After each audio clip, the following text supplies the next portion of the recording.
एक लड़की थी जो कृष्ण जी की अनन्य भक्त थी। बचपन से ही कृष्ण भगवान का भजन करती थी, भक्ति करती थी। भक्ति करते करते बड़ी हो गई। भगवान की कृपा से उसका विवाह भी श्रीधाम वृंदावन में किसी अच्छे घर में हो गया। विवाह होकर पहली बार वृंदावन गई, पर नई दुल्हन होने से कहीं जा न सकी और मायके चली गई। फिर वो दिन भी आ गया जब उसका पति उसे लेने उसके मायके आया। अपने पति के साथ फिर वृंदावन पहुंच गई। पहुंचते पहुंचते उसे शाम हो गई। पति वृंदावन में यमुना किनारे रुककर कहने लगा, देखो शाम का समय है, मैं यमुना जी में स्नान करके अभी आता हूँ। तुम इस पेड़ के नीचे बैठ जाओ और सामान की देखरेख करना, मैं थोड़े ही समय में आ जाऊंगा। यही सामने ही हूँ, कुछ लगे तो मुझे आवाज दे देना। इतना कहकर पति चला गया और वह लड़की बैठ गई। एक हाथ लंबा घूंघट निकाल रखा है, क्योंकि गांव है, ससुराल है, और वही बैठ गई। मन ही मन विचार करने लगी कि देखो ठाकुर जी की कितनी कृपा है, उन्हें मैंने बचपन से भजा और उनकी कृपा से मेरा विवाह भी श्रीधाम वृंदावन में हो गया। मैं इतने वर्षों से ठाकुर जी को मानती हूँ, परंतु अब तक उनसे कोई रिश्ता नहीं जोड़ा।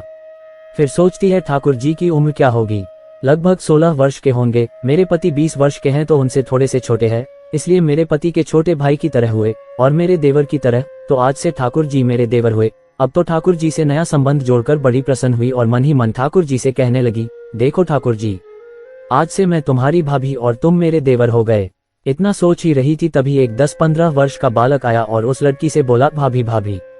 लड़की अचानक अपने भाव से बाहर आई और सोचने लगी, वृंदावन में तो मैं नहीं हूँ, ये भाभी कहकर कौन बुला रहा है। नहीं थी, इसलिए घूंघट उठकर नहीं देखा कि गांव के किसी बड़े बूढ़े ने देख लिया तो बड़ी बदनामी होगी।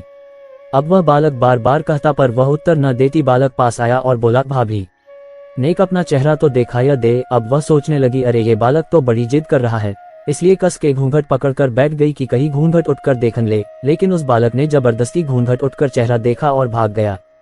थोड़ी देर में उसका पति आ गया। उसने सारी बात अपने पति से कही। पति ने कहा, तुमने मुझे आवाज क्यों नहीं दी। लड़की बोली, वह तो इतने में भाग ही गया था। पति बोला, चिंता मत करो, वृंदावन बहुत बड़ा थोड़े ही है। कभी किसी गली में खेलता मिल गया तो हड्डी पसली एक कर दूंगा, फिर कभी ऐसा नहीं कर सकेगा। तुम्हें जहां भी दिखे मुझे जरूर बताना।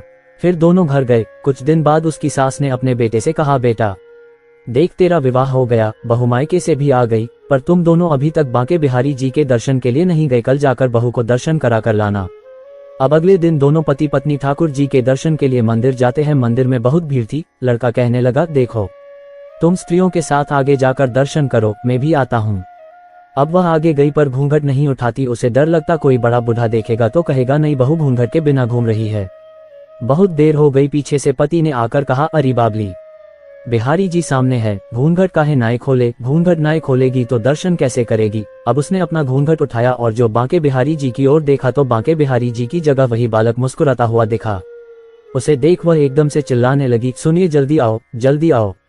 पति पीछे से भागा भागा आया। बोला, क्या हुआ। लड़की बोली, उस दिन जो मुझे भाभी भाभी कहकर भागा था वह बालक मिल गया। पति ने कहा, कहाँ है, अभी उसे देखता हूँ। तो ठाकुर जी की ओर इशारा करके बोली, ये रहा, आपके सामने ही तो है।